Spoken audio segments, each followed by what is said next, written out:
그렇고 그 다음에 우리 이제 이거 다시 제가 좀 딴소리를 했네요. 형성을 말해볼게요. 첫 번째, 관찰하는 게 무슨 재료가 있어?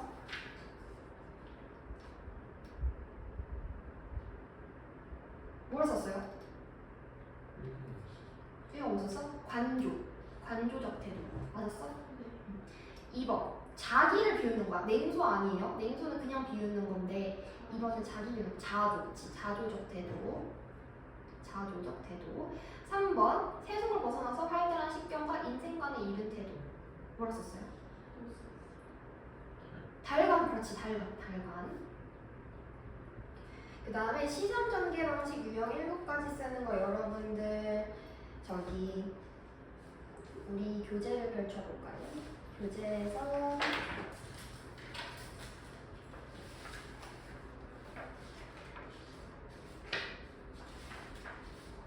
쭉 나와 있죠? 교재에서 우리 시선 전개 방식 쓰는 것들. 그래서 공간 이동부터 쭉 쓰면 됩니다. 공간이랑 시간이랑 썼던 것들.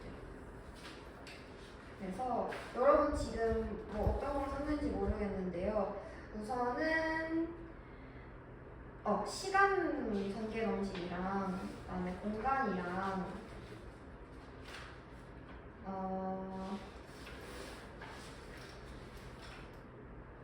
그다음에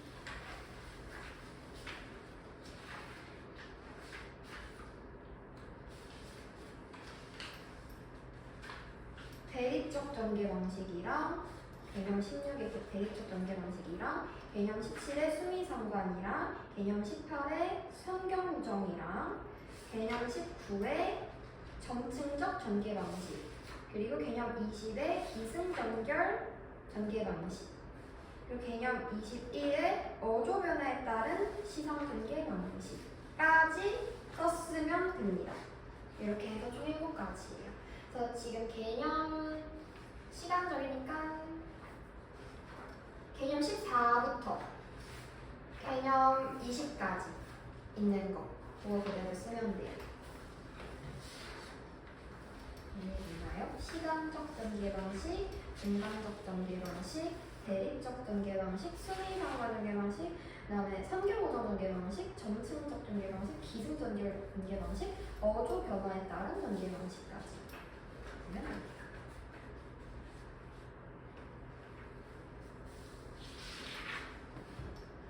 그리고 나면은 시간적 전개 방식의 유형 2가지는요 순행적이랑 역순행적 구성이겠죠.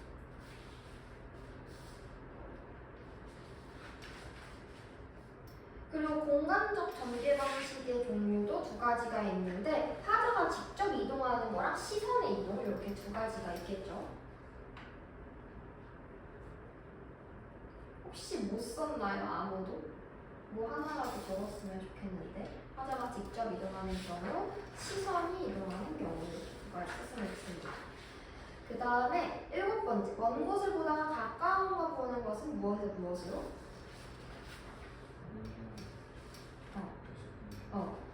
그리고 8번째, 처음 부분과 끝 부분과 동일한 거. 요건 수미상관이잖아요. 이 수미상관의 효과를 쓰는 건데요. 제가 수미상관 효과할 때요. 수미상관은 맨 첫 번째 연이랑 맨 마지막 연이 똑같이 혹은 비슷하게 구성되어 있으니까 얘네 둘이 어쨌든 반복을 하는 거란 말이죠. 그런데 무엇이든 간에 반복을 하면 항상 뭐가 생긴다 했죠? 운율감, 리듬감, 그리고 주제의식을 강조하게 되겠지. 뭔가 의미를 더 강조하게 되겠죠. 그리고 앞과 뒤가 똑같으니까 형태적으로 안정감을 느낀다, 통일감을 느낀다. 이렇게까지 적어줘야 된다. 효과가 좀 여러 개예요. 이걸 다 적어주면 됩니다. 혹시 못 따라왔다? 그럼 교재를 다시 한번 참고하시기 바랍니다. 제가 영상을 또 보내드릴 거예요. 그리고 9번째에서 나라는 치조가 등장하면 나를 뭐라고 부른다 했어?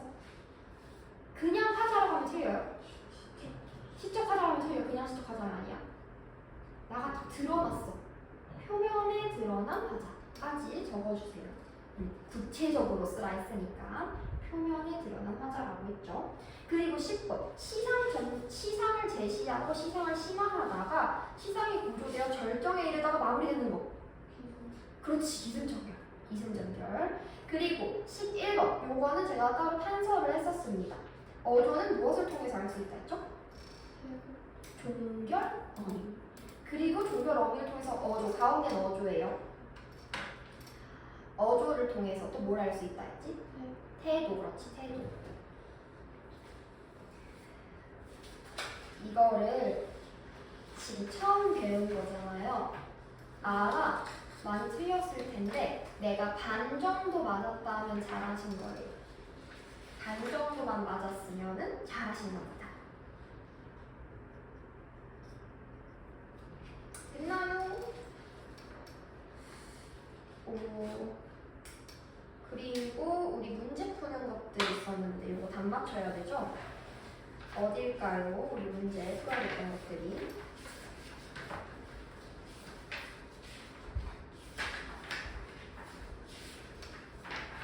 중간중간 넘어간 곳이 있었는데 몇 쪽부터 하면 돼요? 어디부터? 개념 몇 쪽부터? 문제 채점해야 되는 거? 다 채점 돼 있는 거야? 채점은 안 돼. 채점 다 안 돼 있어? 채점 하나도 안 돼 있어? 우리 채점 하면서 가지 않았나? 앞에 거 했어요? 그래도 그냥 그러면 앞에서부터 쭉 부르지 뭐.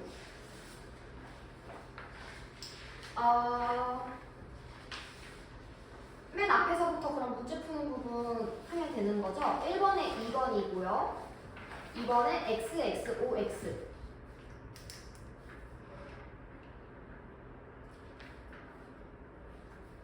그 다음에 넘어가서 1번에 3번, 2번에 1번입니다. 1번에 3번, 2번에 1번입니다. 여기 그 고향 앞에서 낡은 집 여기 부분 맞죠? 네. 그리고 거기까지였나요? 좀 더 있었나?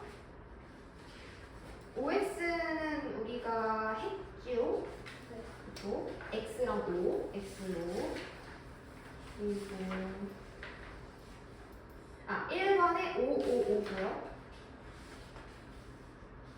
이거 맞나요? 네, 5559. 그 다음에 2번에 2번, 3번에 3번이에요. 이거 있니 혹시? 문제가? 없어요? 그러면 555까지 했으면 됩니다. 그러면 개념 22로 넘어가면 되겠죠, 이제? 됐나요? 진짜 혹시 못 따라온 사람? 여기 못 따라왔어? 했어요? 네. 못 따라왔으면 얘기해주세요. 제가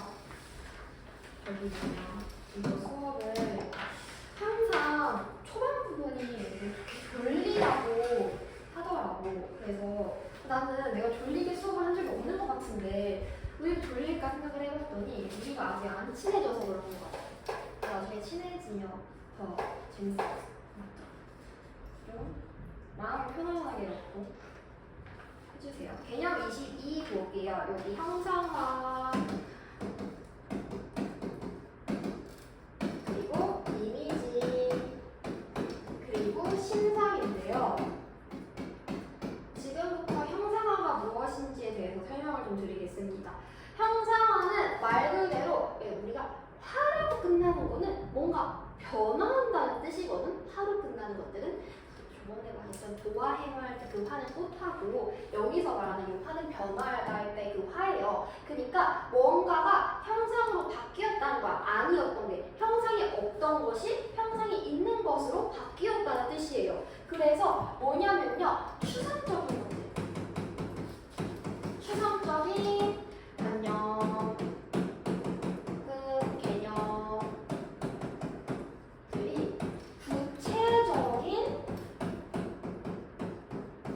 대상,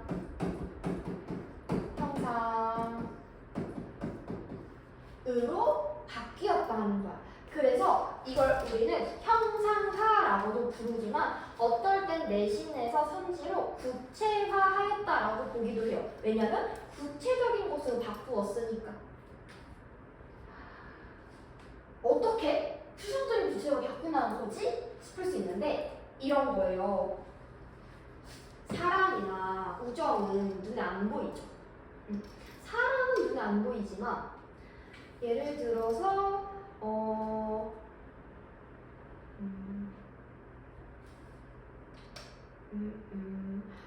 엄마가 내가 밤늦게 독서실에서 공부하고 나서 딱 집에 왔는데 엄마가 야식을 이렇게 준비해 놓은 거야. 밤늦게 나 늦게 들어와서 피곤할 테니 뭐라도 먹으라고 토스트 같은 걸 이렇게 해놓은 거야. 이거 사랑이잖아요. 엄마가 나에 대한 사랑이잖아요. 이렇게 구체적인 무언가의 대상 물건으로 나타날 수도 있고요. 아니면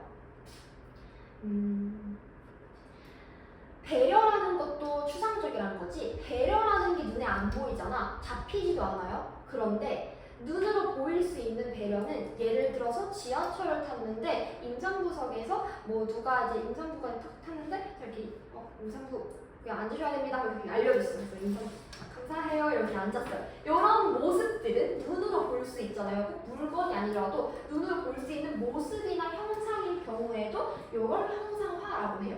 그러니까 눈에 보이지 않고 잡히지 않는 게 눈에 보이거나 잡히는 것으로 바뀌는 게 형상화예요. 그래서 이걸 우리는 형상화라고 한다. 이거는 중요하니까 별표 3개 하고 꼭 기억해 둡시다. 이거는 앞으로도 계속 나와요. 고3 때까지 나와요. 이거 꼭 필기해 놓고 기억해 두세요. 그래서 이걸 우리는 형상화라고 하고 그 다음에 이미지랑 신상이 있는데요. 이미지랑 신상은 같은 말이에요. 이미지는 영어로 쓴 거, 신상은 한자로 쓴 거. 이럴 뿐이지 똑같은 말입니다. 그래서 1번에 형상화부터 쭉 보면은 우리 형상화는 형체로는 분명히 나타나 있지 않은 것을 어떤 방법이나 매체를 통하여 구체적이고 명확한 형상으로 나타낸 구체적이고 명확한 형상으로 나타낸 그리고 이미지와 신상은 똑같은 거기 때문에 정의도 똑같아요. 감각에 의해서 획득한 현상이 마음속에서 재생된 것이라고 했는데 즉 얘네는 뭐냐면요. 얘네는 다른 말로 감각 같은 거예요. 감각. 그럼 우리가 감각이라는 거는 오감 있죠. 오감. 제가 다민이 좋아하는 연예인이 없어요? 진아 좋아하는 연예인 있어? 없어요? 연우는?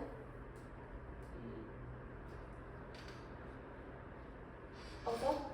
그러면 내가 할게. 나는 김우빈 제가 개인적으로 유일하게 팔로우하고 있어요. 유일하게 팔로우했는데 근데 이 김우빈님의 그러면 팬미팅에 갔다고 칩시다. 일단 눈으로 보죠. 시각. 와 김우빈님 정말 향수도 정말 좋은 거 쓰는 것 같아. 후각. 목소리도 너무 좋아. 청각. 그 다음에 악수하잖아요. 이렇게 포옹하거나 촉각입니다. 촉각은 따뜻하거나 차가운 것도 다 촉각이 돼요. 그 다음에 이제 팬미팅이 끝나고 맛있는 걸 먹었습니다. 미가 제가 실제로 그런 데 가지는 않았어요. 그냥 얘기하는 거예요. 그래서 이런 것들이 우리 감각이잖아요. 오감이라고 하죠. 이게 이미지 안에 들어가요. 그래서 여기서 계속 감각에 의하여라고 말하는 거예요. 근데 이미지가 항상 다 이것만 있는 건 아니야. 오감만 있는 건 아닌데 근데 대표적으로 이런 게 있다라고 지금 얘기하는 거예요.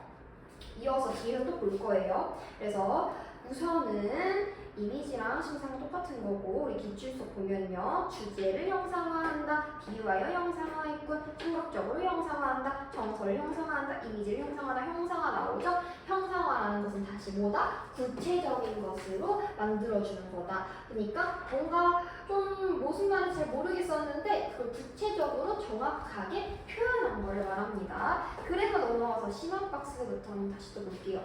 심화박스 추상적 대상의 구체적 형상화, 구체적 형상화, 구체적 형상화.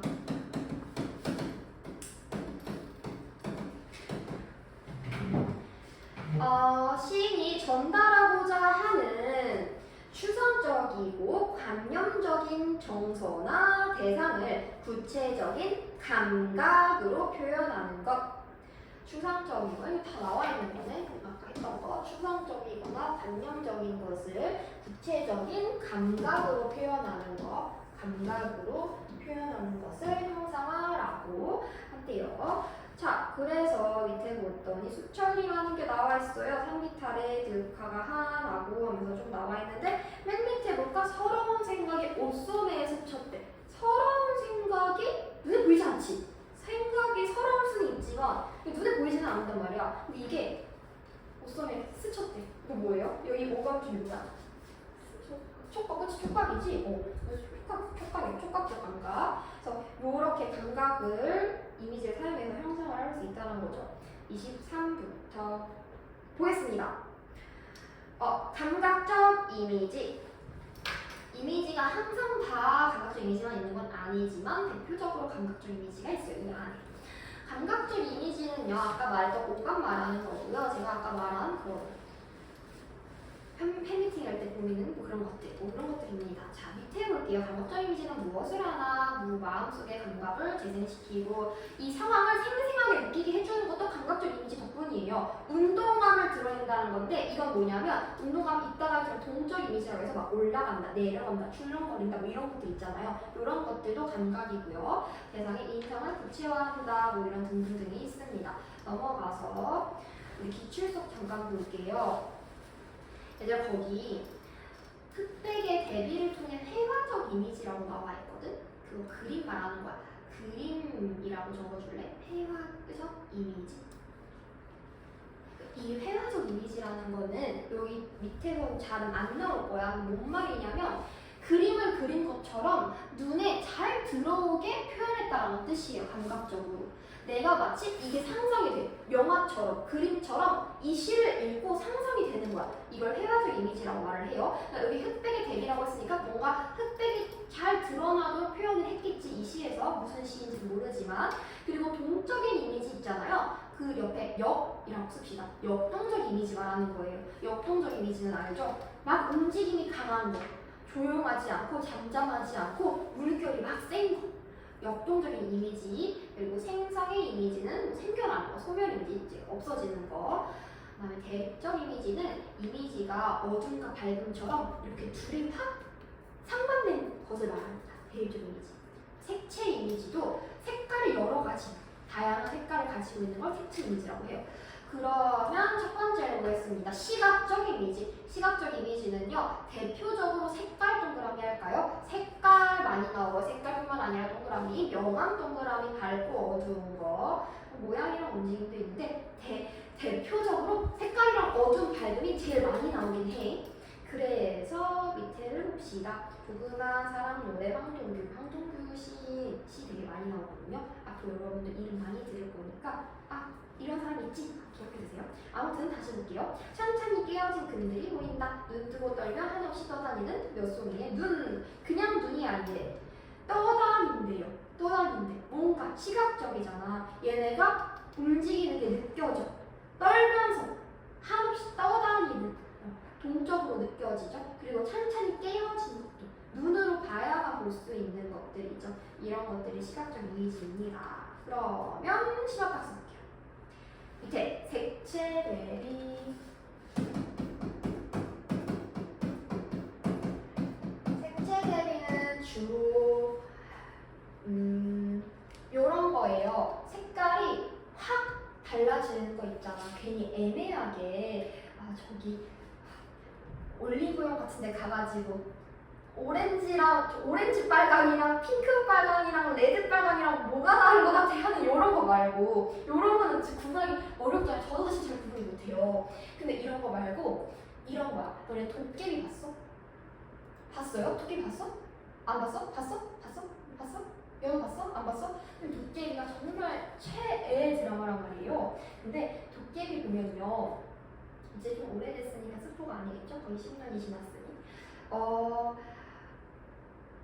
주인공 김고은 지은탁의 엄마가 아기를 빈 채로 이 차에 부딪혀가지고 쓰러져서 죽을 뻔했잖아요. 제가 이거 10번 봐서 이 장면가 정말 상상하게 생각이 나요. 이렇게 차가 이렇게 에이씨 뭐야? 하면서 막 가. 그리고 눈이 엄청 하얗게 있어. 눈이 내리는 겨울이었어. 눈이 내리는 겨울. 어떻게 하면 자, 안 되네.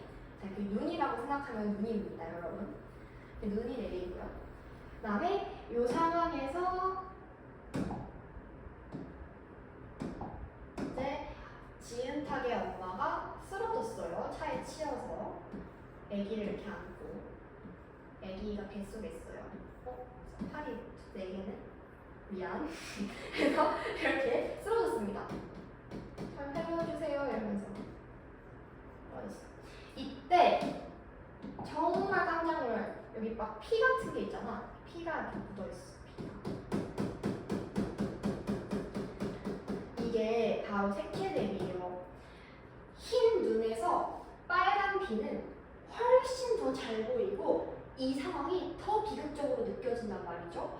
그래서 이 장면 보고 와, 정말 색채대비를 잘 사용한 장면이다 이렇게 느꼈는데 이게 정말 이런 것들이 색채대비라고 할 수 있어요. 이렇게 정말 티가 많이 나고 그래서 더 효과를 불러일으키는 거, 더 상상이 잘 되는 거, 이거 분위기를 더 자아내는 건데 다시 봅시다. 24에서 말 그대로 선명한 색채를 가까이 두었을 때 대비되는 색채의 특성이 서로 강해서 그 대비가 두드러지게 나타나는 것.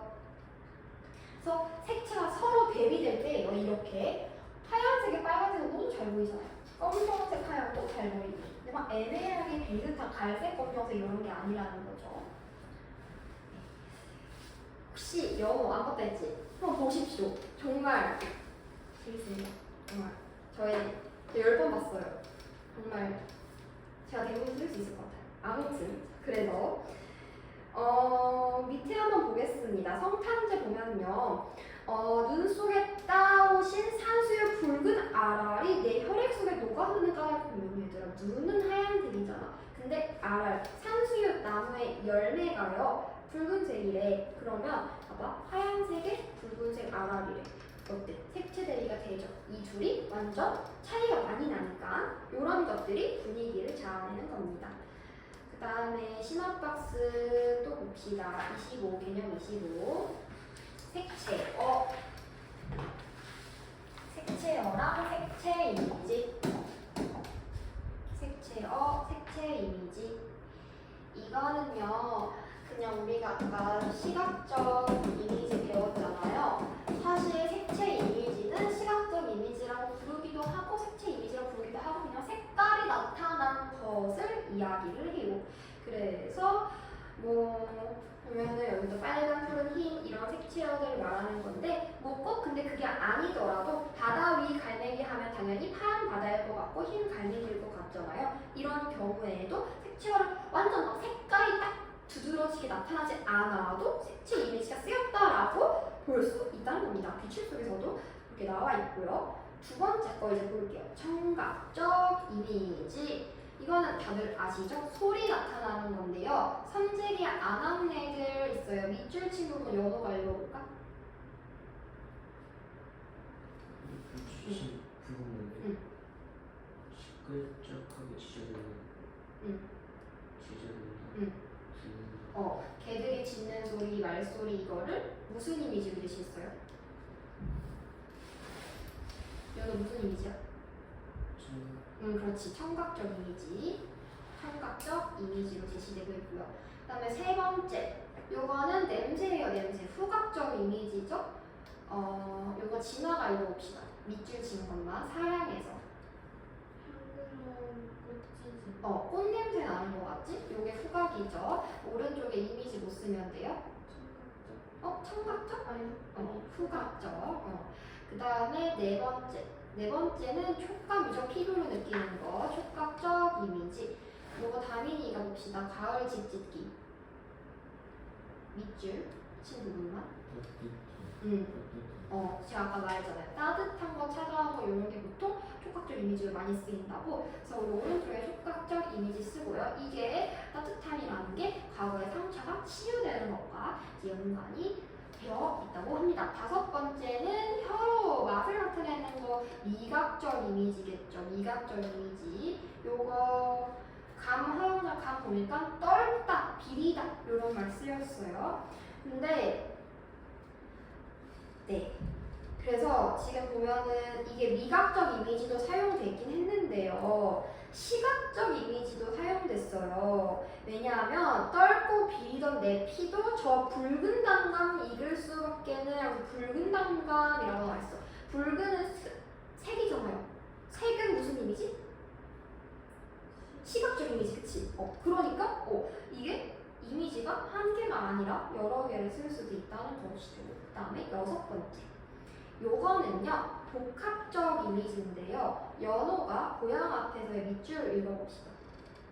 눈을 튀는 소리, 눈이 뜨는 냄새.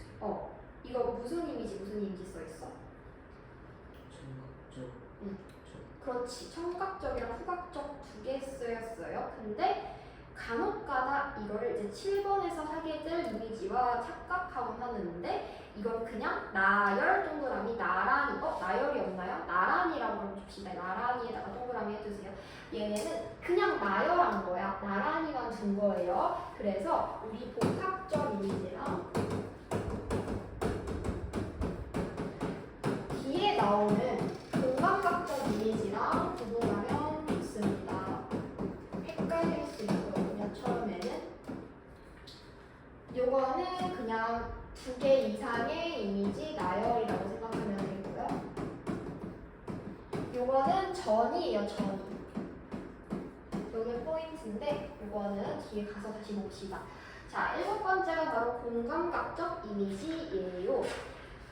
대상을 인식하기 위해서 감각을 다른 감각으로 전이 동그라미 별표 정의하는 것을 말해요.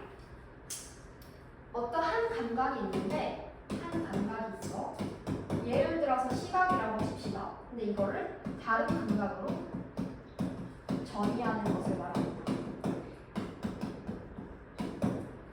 그래서 우리 이거 많이 들어봤을 거야. 그래도 중3이니까 이 정도는 들어봤겠죠. 자, 뭐 땡땡의 땡땡화, 시각의 청각화 이런 거 들어봤니? 못 들어봤어요? 못 들어봤어요? 시각의 청각화 뭐 이런 거? 후각의 미각화 뭐 이런 거 못 들어봤어요? 들어봤어? 응. 그 장마냥 달, 포도, 잎사귀 볼게요. 달은 과일보다 향기롭다, 향그롭다 라고 말을 해. 향그러운 건 뭐예요? 후각이지. 근데 우리가 실제로 달을 과일처럼 냄새를 맡을 수 있나? 그건 아니야. 달은 보는 거죠. 만질 수도 없어. 보기만 하는 거지. 봐야 달을 알죠. 달이 있다는 거를. 그러면 얘는 시각이죠. 근데 시각을 지금 뭐라고 표현했어? 표현만? 후각이라고 표현만 한 거예요. 원래 감각인 시각을 다른 감각인 후각으로 표현하죠. 그래서 시각의 후각화라고 불러요. 시각의 후각화. 그래서 후각적 이미지를 시각적 이미지를 후각적 이미지로 전이시킨 거고 이거를 우리는 시각의 후각화라고 부른다. 이것까지도 적어주세요. 시각의 후각화. 그리고 나서 연호가 바다와 나비 밑줄 친 거 읽어볼까요? 새파란 수색을 시각. 요거는 뭐 같아? 원래 표현하려고 했던 건 뭐야? 시각적. 그치. 시각적 이미지지. 시각적으로 확인할 거. 근데 지금 시리라고 표현했어. 이건 뭐야? 촉각적. 그럼 뭐의 뭐뭐예요? 이렇게 바꿔보면 시각의 촉각화. 그렇지. 시각의 촉각화라고 할 수 있겠지. 그래서 시각적으로 확인할 수 있는 것을 촉각적으로 시리다, 차갑다 이렇게 표현하면 촉각이라고 했으니까요. 네. 그래서 이 둘은 나열만 했어? 그냥 여러 가지 감각이 나왔어? 하면 복합적 이미지인 건데 전이가 됐어? 원래 이렇게 표현되는 게 아닌데 이렇게 표현되네 다른 감각으로 표현됐네? 하면 공감각적 이미지라는 것을 외우시면 됩니다. 그러면 개념 26 볼게요. 긍정적, 부정적.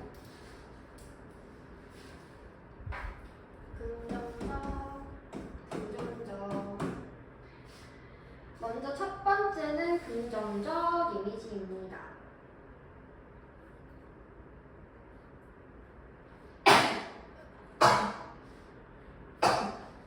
이거 얘들아 3시옷으로 하면 된다고 했거든요. 그래서 수식어, 서술어, 상황 요거 3개 기억하죠? 요걸로 하면 돼요. 부정적인 거는 세모하고 긍정적인 거 동그라미 하거나 뭐 하트 한다든지 이렇게 표현하라고 했습니다. 그래서 얘도 마찬가지로요. 보세요. 들질레처럼 살아라 한다고 말해요. 쑥대밭처럼 살아라 한다고 해요. 여기서 지금 우리 봐야 할 건 뭘까요? 3시옷 중에서 수식어 없잖아요. 서술어가야 지금. 서술어가 뭐라고 써있어? 여기서 서술어 뭐예요? 들질레처럼 살아라 한다 해서 서술어 뭐야? 살아야 한다. 살아라 한다. 살으래. 이렇게 살으래. 뭐처럼 살으래. 그럼 이게 긍정적이냐 부정적이냐?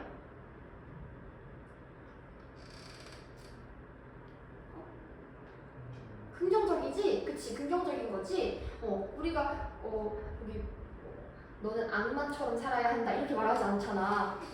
너는 누구처럼 살아야 한다면 그 사람은 보통 되게 좋은 사람이잖아. 마찬가지로 들쥐처럼 살아야 한다, 쑥대밭처럼 살아야 한다 했으니까 이렇게 긍정적인 애들이죠. 그럼 긍정적인 이미지겠고 넘어가서 상이 날 에어싸고에서도 구름처럼 밑에도 똑같은 거네요. 구름처럼 바람처럼 얘네도 마찬가지예요. 2번은 부정적 이미지인데 어떤 고통스러운 그런 대상이 될 거예요. 세모 쳐져 있습니다. 수양 버들나무와 불꽃 더미로부터 나비 새끼 꾀꼬리들로부터 뭐 하래? 밀어내래. 내어서 밀어내래. 내어서 밀듯이 한다나. 밀어내라고 했으니까 얘네가 부정적인 애니까 얘네 보고 우리가 떨어져야 된다. 밀어야 된다라고 말을 하는 거겠지.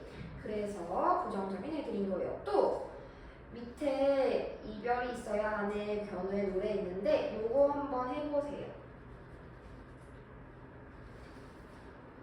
긍정, 부정 중에 하나 고르는 거예요. 1, 2, 3, 4. 그냥 하면서 들으세요. 이거 오늘 고2 문학 할 때 한 건데 이 작품을 서정주라는 사람이 시를 되게 많이 쓰고 되게 여러 가지 기여를 많이 했는데 그냥 심심풀이로 말하는 거예요. 하세요. 그냥 하면서 들으세요. 서정주는 친일파예요, 사실은. 그래서 서정주 작품은 원래는 되게 많이 좀 나오고 있었다가도 친일파라서 요즘은 좀 안 나오는 추세이긴 해요. 하지만 이 구절은 그래도 좀 유명한 구절이라서 보면은 좋고요. 특히 여기에는 여러분 역설은 배웠었죠? 여기 역설이 하나가 숨겨져 있거든. 역설도 한번 찾아볼래? 우리 뒤에서 또 배울 거긴 하니까. OX 다한 친구들은 긍정, 부정 다한 친구들은 역설을 한번 찾아보세요. 구절이 있어. 역설적인 구절이 있어. 이게 뭔가 모순되는 말이 안 되는 구절이 하나 또 있어요. 찾았어? 에이, 막 그렇게 엄청 샅샅이 찾을 필요가 없이 바로 앞에 있잖아요. 맨 위에. 우리들의 사랑을 위해서 이별이 있어야 되는데요. 사랑을 위해서 어떻게 이별이 있어요? 사랑은 사랑이고 이별은 이별인데 이별하면 이게 사랑이야? 말이 안 되잖아요. 그래서 이게 역설이에요. 역설도 하나 적어둡시다. 사랑을 위해서 어떻게 역설이 있어? 그러니까 이게 역설이에요. 이별이에요. 이별이 있어. 이게 역설입니다. 1번은요. 뭐라 했어요? 있어야 하네래요. 있어야 한대. 그럼 뭐예요? 긍정이에요? 부정이에요? 긍정이지 긍정? 그러니까 3숏을 잘 봐야 돼. 어두운 건 무조건 나쁜 거야. 밝은 건 무조건 좋은 거야. 이별은 무조건 안 좋은 거. 사랑은 무조건 좋은 거. 이렇게 판단하면 안 됩니다. 3숏으로 판단해야 돼요. 그 다음에 물살과 바람만이 있어야 한대. 그럼 얘는 뭐야? 긍정 있어야 된다 했으니까 은하물이 있어야 한대. 긍정. 다 긍정으로 하면 됩니다. 그 다음에 넘어가서 27 볼게요. 27은 상승 이미지와 하강 이미지입니다. 상승 이미지랑 하강 이미지 기출수. 하강 이미지는 뭐 연약한 존재임을 보여준다. 상승 하강 이미지 반복해서 심리 변화 양상을 보여준다. 뭐 등등등이 나와 있습니다. 그냥 말 그대로 1번 볼게요. 1번의 상승 이미지거든요. 추천사 계속 나오네. 이것도 서정주 건데. 서정주 시인이 시를 많이 썼지만 신일파예요. 그냥 네. 참 구절은 선지에서 많이 나오는데 이런 것들이 많이 나오거든요. 선지로는. 하지만 신일파입니다. 이 사람의 시를 가지고 수능에 나올 리는 제로에 가까워요. 아무튼 밀어 올려다오라고 해요. 밀어 올리다. 이런 것들이 상승이죠. 올리는 거. 올리다라는 말이 나오면 상승. 그래서 예시 볼까요? 날아오르다, 오을 향하여 라는 말 나와 있죠. 이런 것들이 상승 이미지입니다. 두 번째로요. 하강 이미지는 축 가라앉는 거, 이런 거 있잖아요. 잠식되는 것들, 뭔가 예시 보면 기울고 주저앉는다, 이지러진 이렇게 나와 있고 밑에 추해져 같은 데도 기울어진 풍경에서 잠기어간다 이렇게 나와 있습니다. 이런 것들이 좀 부정적인 것과 연관되는 가능성이 높아요. 상승적인 것과 하강적인 것 봤을 때 상승은 좀 긍정적인 걸로, 하강은 좀 부정적인 걸로. 물론 법칙은 아니고 항상 그런 건 아니지만 때때로 그런 경우가 많다는 거고요.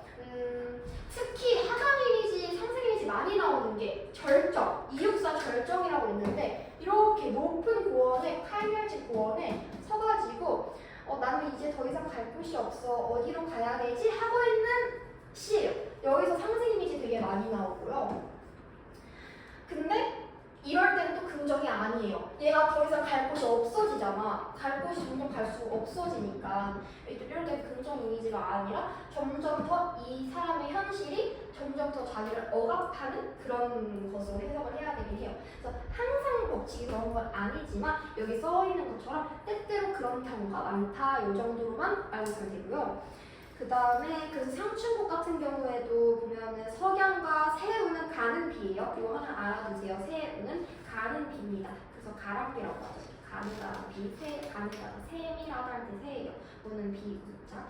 그리고 석양리에 도화랑 해명하고 피어 있대요. 석양, 지는 거, 비도 내리는 거니까 하강 이미지인데 꽃이랑 풀은 막 올라와, 상승 이미지야. 그래서 얘네들끼리 같이 조화를 이룰 수도 있습니다. 항상 이 둘이 대립되지만은 않아요. 개념 28을 볼게요. 동적 이미지, 정적 이미지.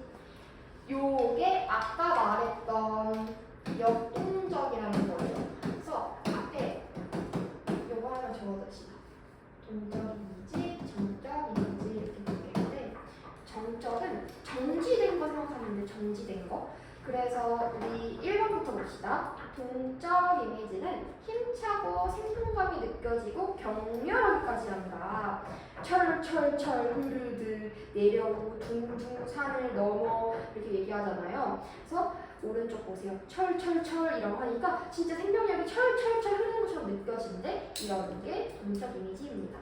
또 참고로 얘기를 하자면 이것도 약간 심심풀이로 자꾸 얘기를 하게 되는데 여러분 고2쯤 되면은 이 정도는 이제 알고 있게 됩니다. 뭐냐면요. 박두진이나 박무걸이라는 사람이 지금 나오고 있는데요. 청산도랑 불국사. 이 사람들은 청록파라고 해서요. 청록파 시인이라고 1940년대쯤에 나타나는 시인들이에요. 근데 이 사람들은 청록파라는 이름만 들어도 알겠지만 자연에 관련된 자연 친화적이고 생명력을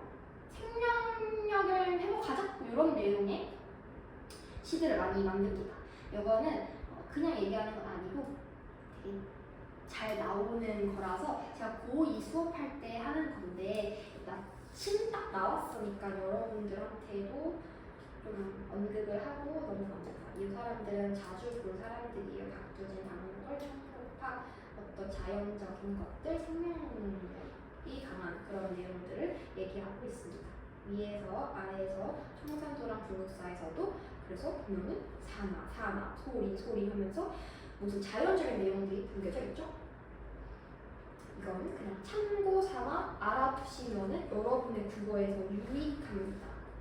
그 다음에 두 번째 볼게요. 정적 이미지, 고요하고 움직임이 없는 것 같다. 불국사의 고요한 정령이 떠오르는 것 같아. 그림을 보는 것 같아. 이게 바로 정적 이미지지. 움직임이 느껴지지 않아. 이런 것들입니다. 그 다음에 제가 처음에 완전 초반에 시는 노래 가사랑 같아 비슷해라고 얘기했었거든요. 그래서 여기서는 노래예요. 노래입니다. 이상은 언젠가 이거 노래인데요. 요거는 한번 숙제로 해보세요. 그 다음에 정지용의 조찬도 한번 요거는 지금 한번 할까요? 읽었나?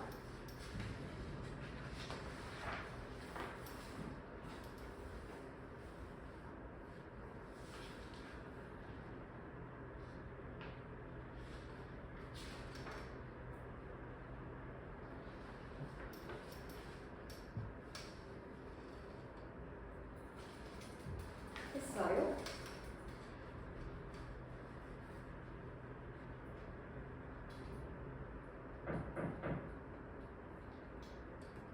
얘들아, 이연이 어디예요? 담임이 이연 읽어봐. 응. 응. 구름이 고를 옮긴대. 근데 봐봐. 구름이 고를 옮기면은 이게 가만히 있는 거야? 뭐 되게 많이 움직이는 거야? 옮기는 거니까 막 옮기는 거 움직이는 거잖아. 근데 얘가 지금 정적이라고 나왔잖아. 이거 아니죠? X겠지? 그 다음에 4연. 지나가 4연 읽어볼까?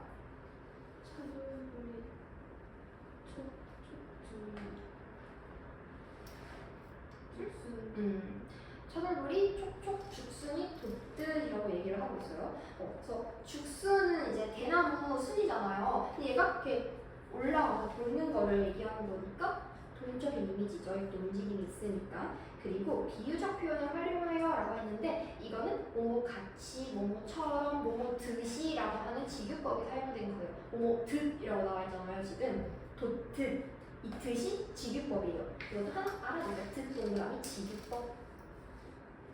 왜냐하면 중학교 때까지는 처럼이랑 같이만 나왔던 것 같은데 싶은데 이제 그런 게 아니라도 뭐뭐 듯이 이런 것들도 직유법으로서 나옵니다. 그리고 29를 볼게요. 함축성.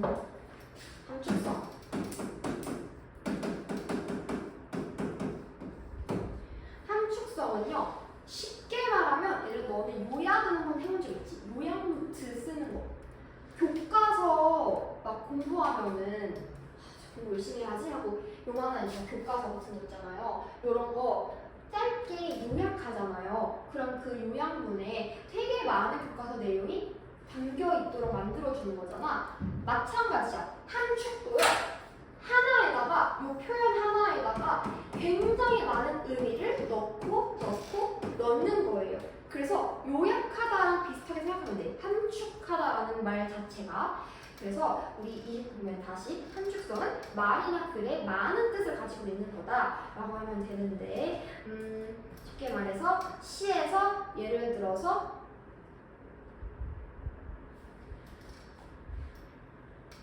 우리 엄마의 마음은 호수다 이렇게 표현을 했어.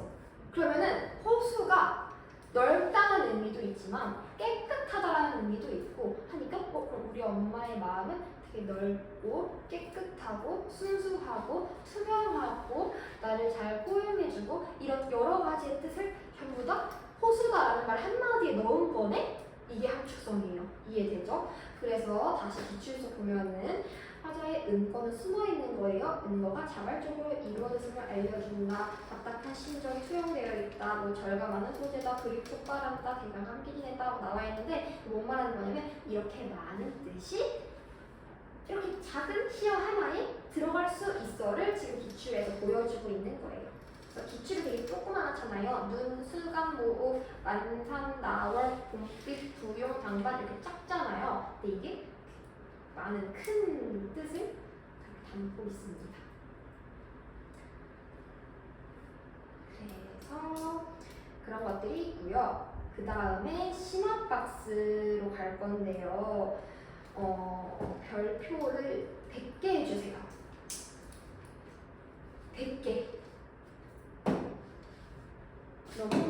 중요한 것을 겁니다. 들어오는 공간, 객관적 상관물입니다.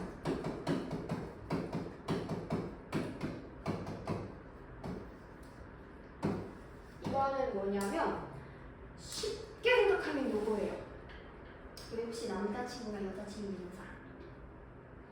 진아 있어? 다민이? 다미 없어? 연우 있어? 아무도 없어요? 너 있다며? 아니에요? 너 있었는데 헤어졌어? 아 그래? 헤어져서 언제 헤어졌어? 며칠 전. 오케이. 너무 슬프겠다. 그러면 슬프지만 다민이를 예로 들어볼게요.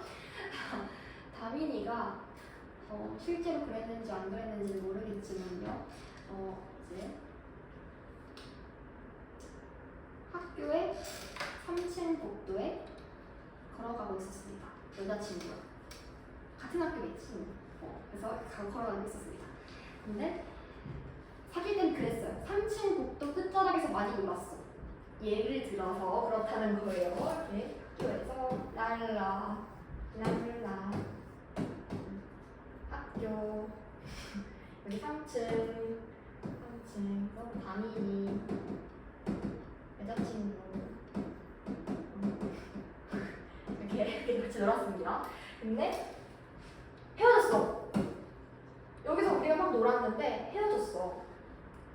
나중에 와서 여기 봤더니 여기 다시 왔어. 3층에 또 다시 올리러 와서 봤어. 그때가 생각나. 그리고서 갑자기 감정이 원래 나는 괜찮은데 여기 오니까 감정이 막 복받쳐 올려서 막 눈물이 날 것 같아. 이런 게 객관적 상관이라고 생각하면 돼요. 그러니까 쉽게 말하면은 감정을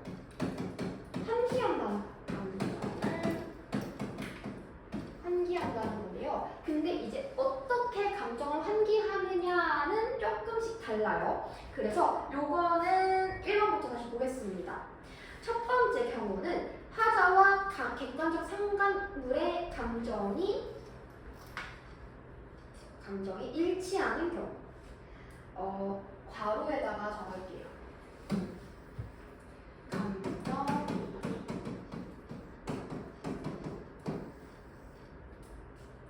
감정이입이라는 게 있습니다. 요게 뭐냐면 나랑 대상이랑 즉 객관적 상관물이랑 똑같은 건데 지금 밑에 보세요. 김수걸의 초음 보면요. 붉은 해는 서산마루에 걸리었다. 사슴의 무리도 슬피 운다. 사슴이 울까요? 안 울까요? 사슴이 슬플까요? 안 슬플까요? 몰라요. 몰라. 사슴이 슬픈지 안 슬픈지 내가 어떻게 알아? 동물학자도 몰라요. 사슴이 슬픈지 안 슬픈지 모르는데 사슴이 슬피 운다고 얘기하는 이유는 누가 슬퍼서일까? 진짜 슬픈 건 누구라서? 맞아. 자기 자신. 하자 날아서 슬픈 거예요. 내가 슬프니까 사슴이 슬프게 느껴지는 거야. 이게 감정이입이에요. 이 대상한테 내가 감정을 넣어버린 거야. 그래서 나랑 이 객관적 상관물이랑 감정이 일치하는 경우예요. 이게 첫 번째의 경우고요. 두 번째는 뭐냐면 오히려 감정이 아예 다른 거야. 대비되는 경우예요. 감정의 대비되는 경우. 이 경우는 어떤 거냐면 코로나 시기 때 생각하면 좀 괜찮아요. 연호가 실을 하나 썼다고 칩시다. 연호가 코로나에 걸려가지고 집에 갇혀서 나오지를 못해. 근데 집에서 갇히니까 좀 좋을 줄 알았어. 학교도 안 가서 좋을 줄 알았는데 너무 안 가니까 좀 게임하고도 있으면 지겹고 뭐 할 게 없어. 너무 재미가 없어. 심심해. 밖에 나가서 놀이터라도 가고 싶어. 정말 너무 심심해. 이런 상황에서 밖에 창문을 한번 봤어요. 봤더니 새들이 막 자유롭게 날아다녀. 막 비둘기들이 막 날아다녀. 비둘기 보면서 와, 비둘기는 저렇게 자유로운데 나는 이렇게 막 묶여있어. 나 너무 슬프다. 이런 둘의 상황이 대비되니까 내 감정이 더 우울해져. 더 힘들어져. 이런 감정이 드는 게 감정 대비인 경우예요. 그러니까 다시 우리 대비되는 경우 봅시다. 단가육장이라고 시 있는데요. 창밖에 새 오는 가람비라 했죠? 가느다란 비가 오고 뜰가에 제비가 난대요. 그런데 적객의 회포는 무슨 일로 끝이 없대요. 기양살이 하는 사람이라 써있지? 그러니까 나 지금 기양에 왔는데 근데 이 사람 회포는 끝이 없대. 나의 뭔가 이 걱정거리는 계속된다는 거야. 저 제비 비비를 보고 한숨 겨워 하나니. 그래서 제비는 저렇게 자유롭게 날아다니는데 나는 기양살이 하고 있어가지고 한숨 겹다라고 얘기하는 거예요. 또 이런 것도 있어요. 예를 들어서 새가 이렇게 내가 지금 예를 들어 군대 갔어. 남자친구 군대 갔다고 씁시다. 빠이. 군대 갔어요. 그래서 여자애가 안 그래도 슬픈 상황이야. 집에 혼자 옮겨졌어. 저희 그림 실력 이해해주세요. 그런 다음에 집에서 남겨줘서 봤는데 창밖에 웬 그림 어떻게 그려야 돼? 자, 이렇게 새들이 새가 아니라 물고기에다 바퀴벌레 그리고 바퀴벌레 같다. 어이구, 네, 이제 새예요, 새. 새들이 이렇게 날아다녀요. 제가 짝을 쪄서 러브버그라고 칠거든요. 러브버그가 이렇게 날아다녀요. 근데 보고 아니 쟤네도 짝이 있는데 내 짝은 어디로 간 거야? 내 입은 어디로? 너무 그리워. 더 슬픔이 더 커졌어. 막 더 그리움이 더 커졌어. 요런 시가 실제로 있습니다. 새가 둘이서 짝을 이루고 있는데 나는 내 짝이 없어서 더 슬프다. 요런 내용들이 보통 객관적 상담물입니다. 이거 진짜 중요한 게 나중에 헷갈려요. 뭐가 객관적 상담물이었지?부터 헷갈려. 객관적 상담물이라 하는 다시 감정을 환기시키는 건데 그 방식은 두 가지가 있다. 감정을 이입해서 나랑 대상이랑 감정 똑같이 만들어버리는 거랑 두 번째 감정 대비시켜서 우리 둘의 감정이 아예 다른데 이 화자가 저기 나랑 상황 다른 애를 보고 부러워하는 거야. 나는 이런데 쟤는 저런 애면서 부러워하는 거야. 그러면서 내 감정 더 올라오는 거야. 이렇게 두 가지 방식이 있다. 너무 중요하니까 꼭 기억해 주세요. 힘드니 얘들아?